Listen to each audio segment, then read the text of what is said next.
이제 프리미어리그 2라운드인데 아니 이렇게 숨막히게 재밌게 경기도 되는 겁니까? 아, 수명 줄어요. 캡틴 손흥민 체제의 토트넘이 완전 바뀐 전술로 올 시즌 대박칠 조짐을 보이고 있습니다. 토트넘이 맨유를 홈으로 불러들였는데 서로 4-2-2-3-5-1 포메이션 공격 축구로 맞불 작전이었는데 토트넘이 2대0으로 그러니까 2골을 넣고 무실점으로 승리를 해버렸습니다. 무려 3년 만에 일어난 승리입니다. 손흥민 오늘도 공격 포인트 올리지 못했습니다. 네, 그거 맞아요. 그런데 손흥민 평점 말씀드리겠습니다. 평점 8.1 공격 포인트 없이 8.1 평점이면 미치 활약했다고 봐도 되겠죠? 토트넘이 어떻게 승리했는지를 말씀드리기 전에 선수들의 평점부터 한번 까보겠습니다. 손흥민 평점 8.1, 파페사르 8.5, 비카리오 7.7, 메디슨 7.3, 비수마 7.8, 로메로 7.2, 만드벤 7.3, 포로 7.8 이 정도면 어떤지 느껴지시나요? 맨유가 허접힘도 아니고 토트넘이 6대4의 점유율로 높게 가져가고 그냥 횡팩스로 점유율을 높이는 게 아니라 양쪽 다 전방 압박을 끊임없이 해나가면서 치열한 공방 속에서도 겁없이 계속 전진 패스로 공격을 시도했습니다. 그러면 어때요? 네, 탁진감이 넘치죠. 포스텔코글라 감독은 1라운드와 비슷한 라인업이면서도 이제 충분히 휴식을 취한 몇몇 선수들로 바꿔줬습니다. 골키퍼는 비카리오, 풋백의 페드로 포로, 로메로, 반더벤, 우도지, 미드필더의 비스마, 메디슨, 파페사르, 공격수의 클린스키, 히샬리송, 그리고 손흥민이 선발 출전했습니다. 포로와 사르가 선발로 바뀐 거죠. 뭐 큰 변화는 아니라고 봤습니다. 그리고 전력상도 큰 문제가 있을 순 없었습니다. 관전 포인트라면 역시 손흥민이 지난 1라운드 때 말만 하던 부진설을 녹여낼 수 있을까였고 우리가 원하는 건 공격 포인트이긴 했죠. 토트넘은 전반 1분 만에 5,001로 클레오프스키가 크로스를 올렸고 손흥민에게 기회가 왔는데 발리슛이 빗맞으면서 살짝 민망했습니다. 이후부터는 맨유가 토트넘을 위협했는데 곧바로 맨유의 안토니가 크로스바를 살짝 넘긴 슈팅을 선보였고 왼쪽 윙어 가르나초에게도 슈팅 기회가 왔습니다. 맨유는 기선을 제압하고도 득점을 실패하자 이제부터는 토트넘의 반격이 시작됐습니다. 우선 전반 24분, 손흥민이 가장 비싼 연봉을 받는 바란을 쉽게 제껴버리면서 민망함을 주기도 하고 전반 30분에는 왼쪽 미드필더에서 페널티 지역 왼쪽에서 허를 찌르는 패스를 넣었고 사하르가 침투까지는 됐는데 슈팅까지 연결이 안 됐습니다. 이때부터 손흥민의 평점이 점점 오르기 시작했고 전반 40분 손흥민이 아크 왼쪽에서 상대 소속 2명을 헤집고 들어가서 사이드로 포로에게 패스를 했는데 포로의 오른발 강슛이 크로스바를 맞고 튕겨져 나왔고 이후에 세컨볼에서도 사로와 히아일송에게 기회가 올 듯 말 듯 하면서 골 운이 없었습니다. 전반전을 마치면서는 토트넘이 55% 점유율과 1라운드 때와 마찬가지로 패스 성공률도 87%까지 가져가면서 안정감을 보였습니다. 상대가 맨유잖아요. 몸값만으로도 토트넘보다 훨씬 우위입니다. 특히 미드필더, 마운트, 브루노 페르난데스, 카스뮬의 평균 주급은 소르밍보다 높습니다. 그만큼 잘하니까 비싼 거겠죠? 토트넘은 비수마, 스아르, 메디슨 조합은 메디슨이 이제 메이저급 주목을 받고 있지만 비수마는 토트넘 적응이 이제 시작하고 있고 스아르는 유망주 정도입니다. 그런데도 토트넘은 맨 위의 중앙과 부딪혀도 전혀 밀리지 않았습니다. 수비는 어때요? 로메로는 한번 핸드볼 문제로 VR까지 가는 상황이 벌어지긴 했지만 확실히 빌드업을 여유롭게 풀어줄 줄 알고 있었고 만더벤도 맨 위의 공격 진지를 잘 커버해줬습니다.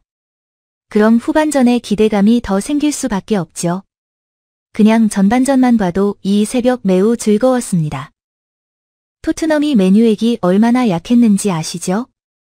무리뉴 감독 시절에 코로나로 인해서 무관중 경기 때 소르민이 미친 활약하면서 2골 1어시로 맨유액을 6대1로 무너뜨린 파란을 일으킨 이후에 그때가 2020년 10월이었는데 이후에 단 한 번도 맨유액을 이겨보질 못했고 토트넘 홈에서는 2019년 개장 이후에 한 번도 이기지 못했습니다.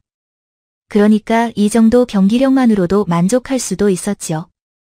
후반전이 시작되고는 토트넘은 4분 만에 선제골이 나오게 됩니다. 맨유가 수비 정비를 제대로 못하고 중앙으로 몰렸는데 포로가 크루에스키에게 패스를 했습니다. 크루에스키는 페널티 박스 안으로 계속 치고 들어갔고 라인 끝까지 가면서 크로스를 올렸는데 수비 굴절과 동시에 사르가 침투하면서 과감하게 왼발 슈팅으로 골망을 갈라버렸습니다. 이강인보다 한 살 어린 파페사르가 데뷔 초고를 침고했습니다. 사르는 골 세리머니도 마치 과거 소르미를 연상시키듯이 주체하지 못한 기쁨으로 무릎 세리머니와 함께 깃발을 훑어버렸습니다. 6만여 명의 홈팬들이 난리가 났고 기선제압에 완전 성공했습니다. 이 골은 분명 운이 따르다고 볼 수 있지만 경기력이 좋으니까 그냥 당연한 골처럼 느껴졌습니다. 토트넘은 득점 후 2분 만에 안토니 슈팅으로 실점을 할 뻔했지만 메뉴 역시 골대를 맞추면서 운이 없었고 이후에는 비카르의 멋진 선방들이 나오면서 무실점을 유지하고 있었습니다. 후반 16분에 소룡민에게 슈팅 기회가 만들어졌습니다. 메뉴 수비를 잇따라 벗겨내면서 페널티 박스 중앙에서 슈팅을 시도하기도 했고 3분 뒤에는 소룡민이 욕심내지 않고 비스마에게 패스를 내주면서 기회를 얻었는데 아쉽게 득점과는 거리가 멀었습니다. 점점 압박이 오는 것은 1라운드 때 엔지 감독은 후반 70분경에 소룡민을 교체해버렸다는 거죠. 그래서 그 시간이 다가오면서 또 소룡민을 교체하면 어떡하지? 걱정이 되었는데 누구보다 공격에서 좋은 활약을 펼치고 있었기 때문에 그런 상황이 발생하면 분노할 수 있었습니다. 실제로 카메라가 비춰질 때 페루이치가 준비되어 있으면서 긴장되는 순간이었는데 엔지 감독은 히샤이 소룡을 교체하면서 소룡민을 스트라이크로 기용하는 바라던 대로 이루어졌습니다. 그러면 좀 더 편안히 시청이 가능하죠. 토트넘은 1대 0으로 앞서 있었으니까요. 그리고 후반 38분에 토트넘은 추가 득점이 나오게 됩니다.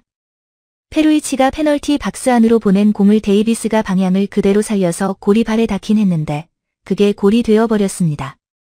순식간에 너무 쉽게 골이 들어가서 머리 등절을 했는데 알고 보니 리산드로가 걷어내기를 헛발질급으로 하면서 맞고 굴절돼서 골이 되어버린 겁니다. 리산드로는 거의 얼음이 되어 있었고 카메라는 놀리듯이 집중적으로 리산드로를 비춰주고 또 비춰줬습니다.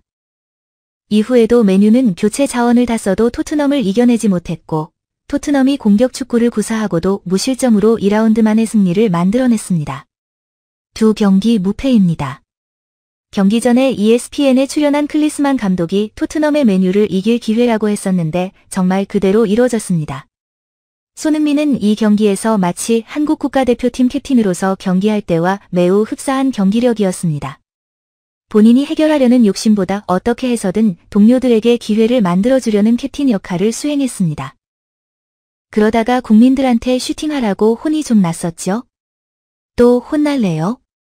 그래도 이 경기선만큼은 충분히 칭찬받을 만 했습니다. 평점 8.21. 말 다 했잖아요. 경기 조율과 볼이 발에 닿아 있는 듯한 미친 비스마의 실력에 감탄하면서 볼 수 있었고 비카리어 선방까지 너무 아름다운 경기였습니다. 소름이 토트넘에 입단한 이후에 이렇게까지 영입이 잘 된 시즌은 처음 보는 듯 합니다. 요리스, 다이어가 보이지 않는다는 것도 매우 좋았는데 케인까지 나가면서 오히려 조직력이 더 돋보인 팀이 되었습니다. 실제로 현지 팬들은 경기 후에 케인이 없으니까 팀이 더 좋아졌다는 반응들이 의외로 많았습니다.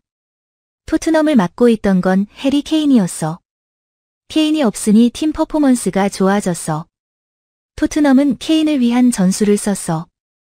케인이 없는 토트넘의 축구가 훨씬 더 매력적이야. 초년반부터 엄청난 압박이야. 빠른 속도로 패스플레이가 이루어지고 있어. 문제는 케인이었나봐. 히샤이송이 케인만큼은 못할 수 있지만 토트넘의 경기력은 살아났어. 이기적인 케인. 케인이 토트넘을 봉인하고 있었어. 등등등. 이 정도면 토트넘 8위 이하로 평가했던 전문가들 얘기 좀 들어봐야겠죠? 곧 다 찾아내겠습니다. 아직 2라운드지만 앞으로의 토트넘 경기력 기대하면서 시청해도 될 듯합니다. 다음 영상으로 찾아올게요. 근데 로스에서 좀 나와야 하는데 또 화낼 텐데. 이상 흰수염거리였습니.